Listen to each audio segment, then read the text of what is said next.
mystery books captured the imaginations of readers around the world with compelling plots, interesting characters, and unexpected twists and turns.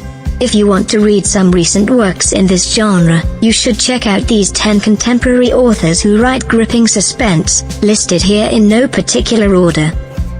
Starting off at number 1 is Charlie Donnelly, a USA Today best-selling writer from Chicago. Donnelly believes in 3 principles when building anticipation in his novels. First, never lie to the readers. Second, keep the villain hidden without excluding them from the story. And third, don't get upset if the audience figures out the plot twist early. One of his masterpieces, Don't Believe It, centers on Sidney Ryan, a filmmaker who produces a documentary series on Grace Siebold. Grace has spent her life in prison for a decade because she is convicted of murdering her boyfriend while taking a vacation overseas. As the mystery unfolds, Sidney finds additional suspects and pieces of evidence to prove Siebold's innocence. At number 2 is Laura Elliott from Dublin, Ireland. Growing up, Laura was an avid reader.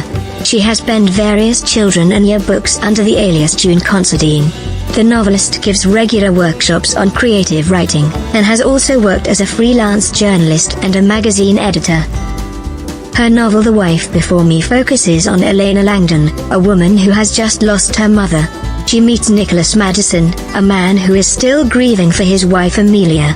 He tells Elena that his spouse died in a freak car accident 2 years ago. Although Langdon easily believes the story, she later discovers a bone-chilling letter which holds the key to Amelia's death and reveals Nicholas' true character. Next, at number 3 is Jan Ellison from California. Ellison was an undergrad student at Stanford and obtained a master's degree in fine arts from San Francisco State University.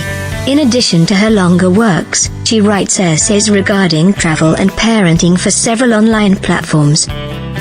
Her novel, A Small Indiscretion, is about Annie Black, a middle-aged woman who has been married to her physician husband Jonathan for many years. Their son Robbie gets into an accident and Annie decides to write a letter to him, confessing everything about her failing marriage, her wild affair in the past, and Robbie's real father. At number 4 is Harriet Lane from Northern London. She is a journalist whose articles have been featured in Vogue, Tatler, Telegraph, The Guardian, and The Observer. Harriet mentioned in an interview with the BBC that her work in news media has shaped her career in creative writing.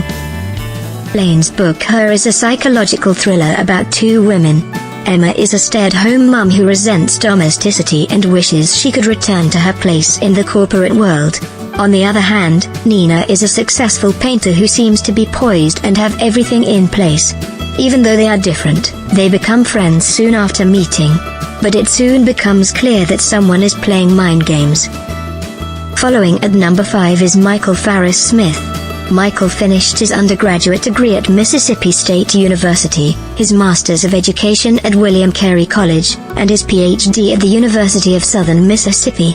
As an associate professor of English, he has taught several subjects, including modernism and Southern literature.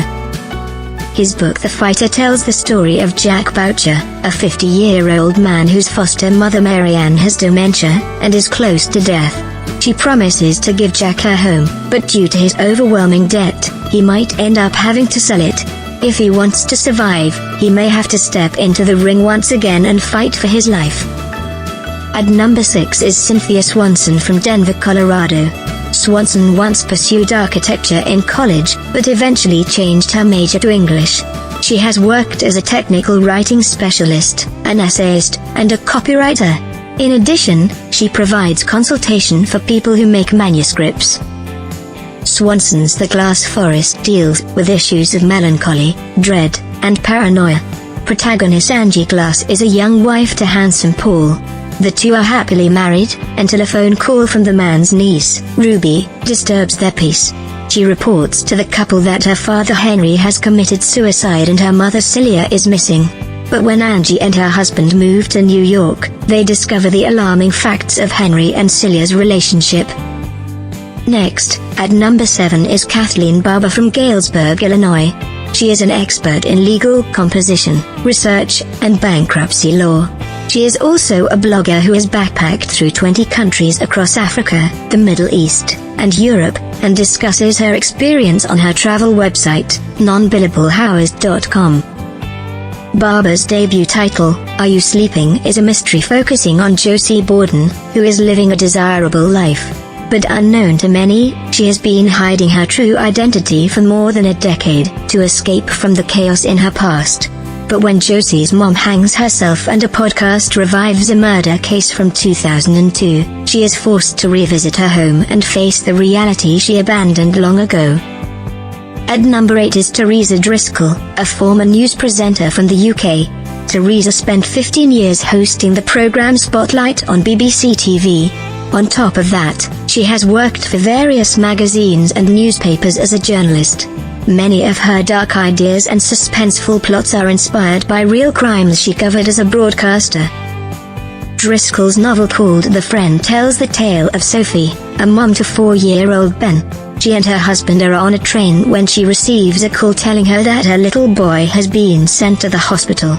She now begins to contemplate on Emma, her newfound friend who she trusted to look after her son. Sophie starts to question the woman's integrity, and her curiosity is met with awful answers. Following at number 9 is Augustus Rose from San Francisco, California, husband of Korean novelist Nami Mun. He is an instructor of fiction writing at the University of Chicago. When he was younger, he worked at several bookstores, which enabled him to amass a large collection of books. Rose's debut novel, Their Ready-Made Thief, features the life of Lee Cuddy, a 17-year-old high school girl who lives on the streets, and is into pilfering and selling drugs to earn money for college. She finds refuge in a group of strangers.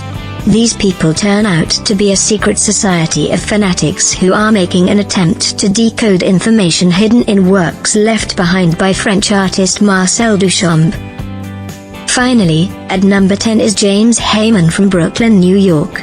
James graduated from Brown, then he began working as a rookie copywriter for a major advertising agency. He moved to Portland in 2001, where he made freelance marketing write-ups for a living. In 2005, he decided to create his very first extended fictional piece, The Cutting, which became the initial installment of his macabre and savage thriller series. Heyman's sixth work in a series is entitled A Fatal Obsession. It follows the investigation of Mike McCabe and Maggie Savage concerning the former's favorite niece, Zoe McCabe, a promising young actress who has recently disappeared. The police department is certain that she has been captured by a criminal nicknamed the Starstruck Strangler. The probing pair must race against the clock in order to save Zoe.